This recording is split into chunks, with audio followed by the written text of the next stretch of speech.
Halo, selamat petang, salam sejahtera. Ada orang tweet kepada saya, ada orang message kepada saya. Mereka tanya satu soalan yang mudah. Apa jadi dengan Hadi Awang kalau mereka kalah? Karena ia melibatkan 3 kerusi parlimen, melibatkan parti PAS.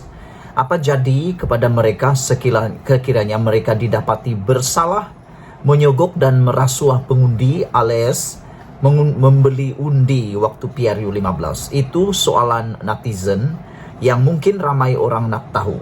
Baiklah, saya akan kongsikan kepada Anda semua apa hukuman dan apa akta sebenarnya yang dilanggar oleh Hadi Awang dan juga 2 lagi ahli parlimen yang telah pun dibuat petition pembatalan keputusan pilihan raya terhadap mereka. Saudara-saudara sekalian, akta yang dilanggar oleh pemberi rasuah ataupun yang melanggar undang-undang ini ialah berkaitan dengan Section 10 Akta Kesalahan Pilihan Raya 1954. Menurut section itu, walau apapun pentafsiran terhadap pemberian uang ketika kempen pilihan raya yang dibuat oleh mereka sendiri ataupun individu-individu tertentu, namun perkara tersebut sedang disiasat berkaitan pembelian undi. Beliau berkata itu berkaitan dengan pemberian uang yang berlaku dan juga sedang tular dalam satu video di media sosial. Azam Baki berkata tidak mengapa jika mereka menggunakan istilah seperti sedekah. Namun dalam akta atau section 10 Akta Kesalahan Pilihan Raya 1994, ia tetap rasuah. Ia tetap ditakrifkan sebagai rasuah, kata Azam Baki. Atau dalam sabudin.com dia memberikan tajuk sedekah atau sumbangan, ia tetap dianggap rasuah. Kami membuka satu kesiasatan selepas menerima aduan, kata Azam Baki. Baiklah, saudara, berdasarkan akta ini, rasuah disifatkan berlaku apabila calon atau mana-mana individu membeli undi, sama ada secara langsung atau tidak langsung, dengan memberi atau menawarkan uang, hadiah, pekerjaan, atau pinjaman ketika pilihan raya atau selepas pilihan raya. Apa yang akan jadi kalau mereka kalah? Ini hukuman dia. Sesiapa yang didapati bersalah boleh dipenjara maksimum 2 tahun, denda antara Rm1.000 dan 5.000, serta penjara sehingga setahun. Wah, jadi kalau begitu, kalaulah antara 3 ataupun katakan semua mereka ini terbukti bersalah dan disabit bersalah, mereka akan dipenjara maksimum 2 tahun, denda antara Rp1.000 dan Rp5.000, serta penjara sehingga 1 tahun. Selain daripada itu, saudara-saudara sekalian, yang paling menakutkan ialah bukan tentang penjara, bukan tentang denda tersebut. Tetapi apa yang lebih menakutkan ialah calon juga boleh hilang kelayakan sebagai wakil rakyat dan juga kehilangan hak untuk bertanding dalam pilihan raya selama 5 tahun. Bayangkan saudara-saudara sekalian, mereka tidak boleh bertanding atau hilang kelayakan hak untuk bertanding. Mereka tidak boleh bertanding selama 5 tahun. Kalau didapati bersalah, mereka hilang kelayakan jadi wakil rakyat dan juga hilang hak untuk bertanding dalam pilihan raya selama 5 tahun jika mereka didapati bersalah melakukan kesalahan itu. Maknanya, mereka tidak boleh bertanding selama 1 penggal. Dan ini terpaksa letak jawatan.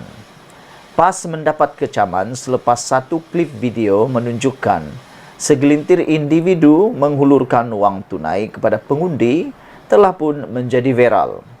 Bagaimanapun, Sabtu lalu, Presiden PAS Tan Sri Abdul Hadi Awang menyatakan pengagihan uang oleh segelintir individu kepada pengundi ketika PRU 15 itu adalah sedekah. Beliau dilaporkan berkata, pemberian itu adalah hak orang awam yang ingin memberikan sumbangan. Katanya, undang-undang telah menetapkan bahwa setiap calon dan wakil calon tidak boleh memberi wang ketika berkempen. Mengikut Undang-Undang Pilihan Raya, calon dan wakil-wakil calon tidak boleh beri wang, tetapi orang awam mahu beri sedekah terpulang kepada dia, katanya. Abdul Hadi mendakwa wujud usaha sesetengah pihak, khususnya UMNO Terengganu, mencabar kemenangan parti itu di Marang, Kuala Terengganu dan Kemaman. Namun demikian, saudara-saudara, apa yang lebih menarik lagi ialah apabila Azam Baki, Ketua Suruhanjaya Pencegahan Rasuah Malaysia, secara tegas dan direct to the point mengatakan sedekah atau sumbangan ia tetap rasuah. Saya ulang sekali lagi, sedekah atau sumbangan ia tetap rasuah. Jadi maknanya kalaulah Hadi Awang didapati bersalah bersama dengan kuncu-kuncunya, mereka boleh dihukum penjara maksimum 2 tahun, denda antara 1.000 hingga 5.000 ringgit, serta penjara sehingga 1 tahun, atau calon juga boleh hilang kelayakan sebagai wakil rakyat dan juga kehilangan hak untuk bertanding dalam pilihan raya selama 5 tahun jika mereka didapati bersalah melakukan kesalahan itu. Saudara, SPRM akan menyiasat apa sahaja bentuk rasuah berdasarkan peruntukan undang-undang, bukannya tertakluk kepada pemahaman peribadi, kata Ketua Pesuruhjayanya Azam Baki. Beliau berkata, rasuah adalah rasuah. Tidak kira bagaimana seseorang itu memilih untuk menggambarkannya, kerana undang-undang jelas mentakrifkan apa yang dimaksudkan dengan pembelian undi.